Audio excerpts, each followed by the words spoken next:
I'm Gordon Baird, and this is Fishtown Local. If you see something, say something. President Obama, state governors, mayors, police and professionals, FBI, state police, and the TSA, they all tell us, if you see something, say something. But what if there's nobody listening? It takes two to tango. On Sunday morning, several months ago, this earnest sailor was out in the harbor on a daily sail. There were 4 orange police and Coast Guard inflatables out in the center harbor and Smith's Cove, searching for the body of the Rockport woman feared lost from Rocky Neck Marine Railways at the end of the neck.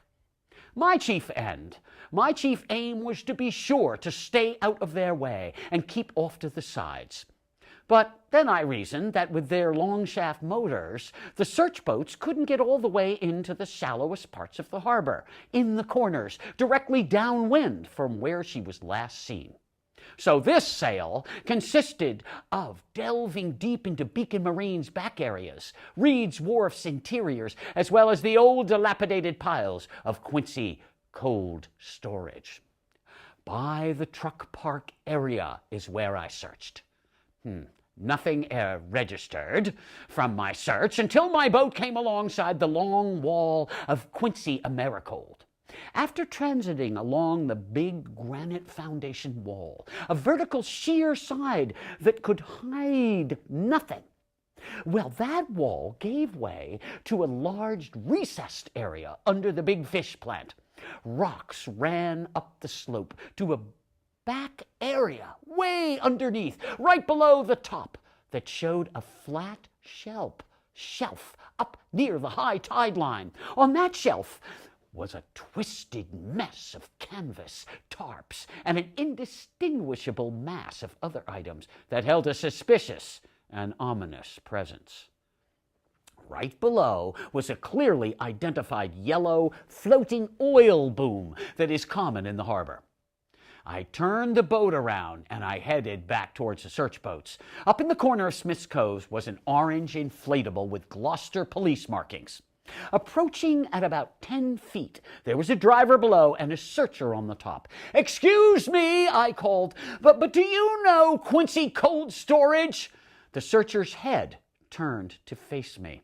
I pointed right along alongside that big yellow floating boom at the north end. "There is a shelf back under there that has a bunch of tarps and twisted canvas and a whole pile of other stuff that floated in there. It looks really suspicious."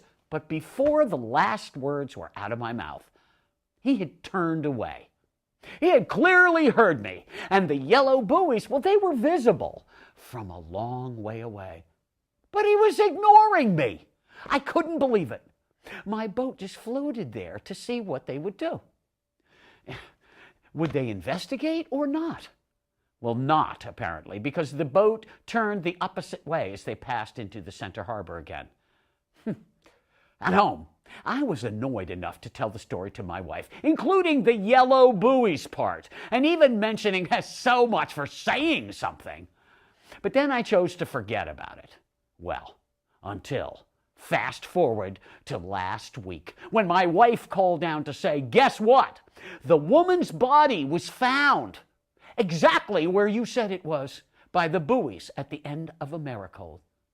But it had been found by her kids, not the cops. The cops had ignored the advice and eventually abandoned the search. The kids had to find their mom by searching on their own in the shallow areas where I had been. The picture in the paper clearly showed the floating yellow boom buoys where the body was found. So what's the upshot?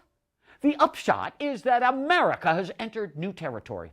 If you see something, say something, has become the new mantra for the new normal. But it will only work if both parties are hooking up. It doesn't matter what the people say if the cops won't listen, whether in New York City, Logan Airport, or Disneyland. There are many cops who take an attitude that the public is in the way or can offer nothing that they can't discover themselves. But that's no longer true. Resources and budgets are stretched thin. The cops can't be everywhere. These days, it appears a partnership is even more important. as is recognized by law enforcement leaders everywhere. Other residents have described meeting this attitude regularly. We're not all idiots just because we're the public. If you hear something, police, listen to something.